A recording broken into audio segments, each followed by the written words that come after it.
నమస్కారం రైతు సోదరులకు మరియు వినియోగదారులకు. మనం ఆరోగ్యంగా ఉండాలని మార్కెట్ నుండి ఎంతో ఇష్టంగా పండ్లు, ఆకుకూరలు కొనుక్కుంటాం. కానీ మీకు తెలుసా, మనం ఆరోగ్యకరం అనుకుని తినే కొన్ని రకాల పంటల్లో కడిగిన పోనంతగా పురుగుమందుల అవశేషాలు పేరుకుపోయి ఉంటున్నాయి. దీనినే శాస్త్రవేత్తలు డర్టీ డజన్ అని పిలుస్తారు. ఈరోజు రైతు పాఠంలో అసలు ఈ డర్టీ డజన్ అంటే ఏమిటి, 2026 జాబితాలో ఉన్న ఆ 12 రకాల పంటలు ఏవి, మనం ఎలా జాగ్రత్త పడాలో వివరంగా తెలుసుకుందాం. తెలుసుకునే ముందు మా ఛానల్ని సబ్స్క్రైబ్ చేయండి. ప్రతి సంవత్సరం ఎన్వైరాన్మెంటల్ వర్కింగ్ గ్రూప్ వంటి సంస్థలు మార్కెట్లోని వేలాది నమూనాలను సేకరించి పరీక్షిస్తాయి.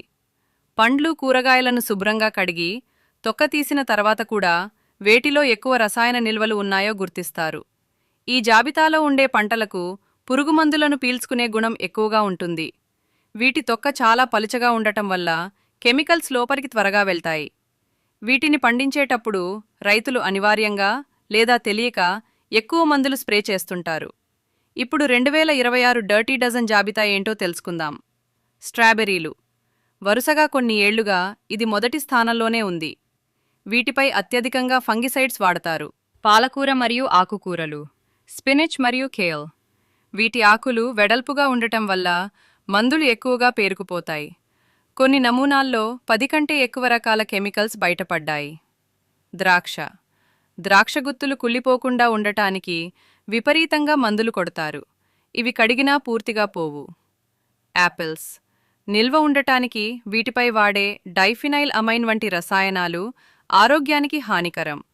నెక్టరైన్స్ మరియు పీచ్. వీటి తొక్క చాలా సెన్సిటివ్, అందుకే మందులను త్వరగా గ్రహిస్తాయి. పియర్స్, బేరిపండ్లు.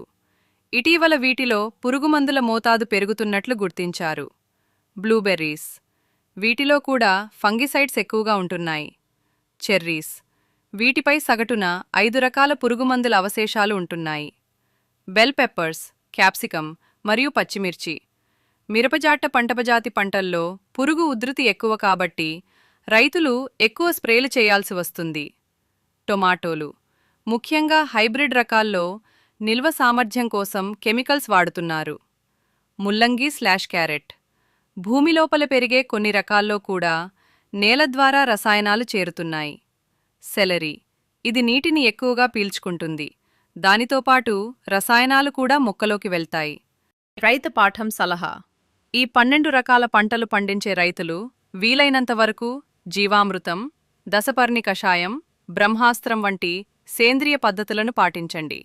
కెమికల్స్ వాడాల్సి వస్తే మందు కొట్టిన తర్వాత కనీసం వారం రోజుల వరకు కోత కోయకండి.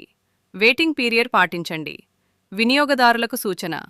ఈ 12 రకాల పంటలను కొనేటప్పుడు ఆర్గానిక్ ముద్ర ఉన్నవి ఎంచుకోండి. వీలైతే మీ పెరట్లో లేదా మేడ మీద టెర్రాస్ గార్డెన్, చిన్నపాటి ఆకుకూరలు, మిర్చి పండించుకోండి. పండ్లను తినే ముందు అరగంట పాటు ఉప్పు నీటిలో లేదా వెనిగర్ కలిపిన నీటిలో నానబెట్టి కడగండి.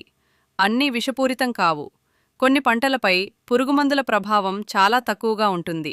ఉదాహరణకు అవకాడో, మొక్కజొన్న, ఉల్లిపాయలు, బొప్పాయి మరియు అనానాస్. వీటి తొక్క మందంగా ఉండటం వల్ల లోపలి గుజ్జు సురక్షితంగా ఉంటుంది. చూశారుగా, మనం తినే ఆహారం పట్ల మనం అప్రమత్తంగా ఉండాలి. రైతులు లాభాల కోసం కాకుండా ప్రజల ఆరోగ్యం కోసం సేంద్రియ పద్ధతుల వైపు మళ్లాలని మనస్ఫూర్తిగా కోరుకుంటున్నాం. ఈ సమాచారం మీకు ఉపయోగపడిందని ఆశిస్తున్నాను. మరిన్ని వ్యవసాయ పాఠాల కోసం చూస్తూనే ఉండండి రైతు పాఠం. లైక్ చేయండి, మీ తోటివారికి షేర్ చేయండి. జై జవాన్, జై కిసాన్.